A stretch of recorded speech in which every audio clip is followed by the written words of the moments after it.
be sure you're offering your best manuscript to your reader. Maybe you're self-publishing and you want to be sure the quality of your work is excellent. So great, in fact, that it looks as if you've hired a professional editor like me to go over it. I've got great news for you. If that editor is you, there's no reason why you can't put out stellar work. It's just a matter of being aware of where your pitfalls lie, where you're making unintentional errors, learning to recognize those mistakes, and then doing your best to revise them. In this 5-part series, I'm featuring a weekly checklist you can use to assess the quality of your own short story or novel. In parts 1 and 2, I covered openings and characterization. Today, I'm offering a checklist on action and dramatic tension. Next week, I'll talk about writing effective and satisfying climaxes. And then, to wrap it all up, I'll give you a checklist to cover all those niggling but necessary details involved with copy and line editing. I'm Susan McGregor, a professional writer and editor with over 30 years of experience. I've edited magazines, anthologies, and novels. Currently, I'm an editor with On Spec magazine, one of Canada's foremost magazines for fantasy and science fiction. Are you ready for part 3 on action and dramatic tension? Want to write scenes that keep your readers reading, make them bite their nails, and keep them up well past their bedtime because they just have to finish your book? Grab a pencil and take some notes because we're about to get into the nitty-gritty details.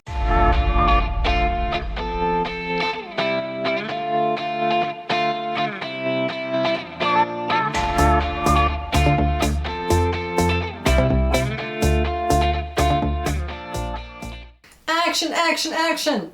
I once had an agent tell me that action on every page was crucial, even in those spots where I thought a lull was required. Lesson learned. As writers, it's a good idea to keep the action at the forefront, and any lulls we might introduce need to be short and sweet.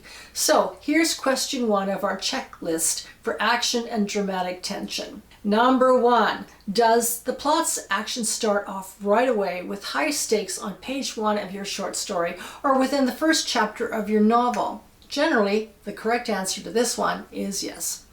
Question number 2, do things go from bad to worst for your protagonist? Well, again, another obvious one, they should, yes.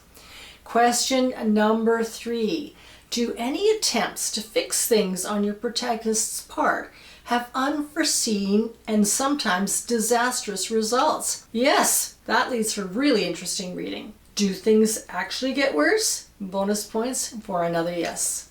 Question 4, do your lulls last more than a few paragraphs? Hopefully no. If they do, try shortening the lull. Again, that depends. In a short story, they will be much shorter. In a novel, you can afford to go on a little bit more.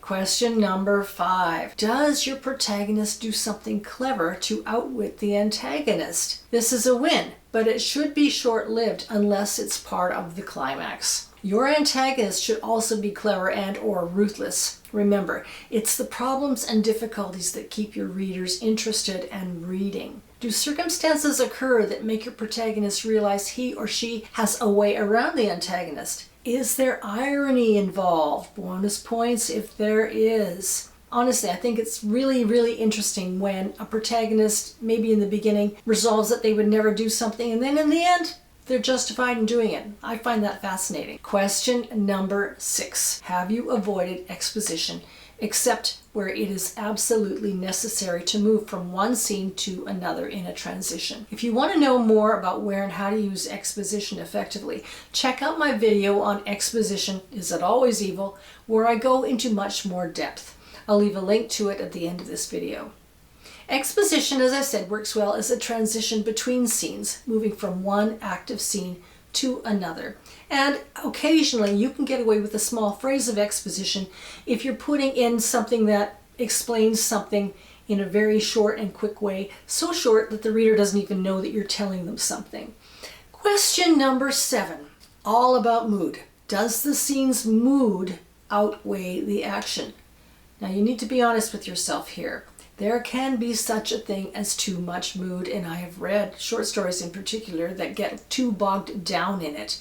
If your plot gets too depressing, it might be time to make something unexpected happen to break the deadly state.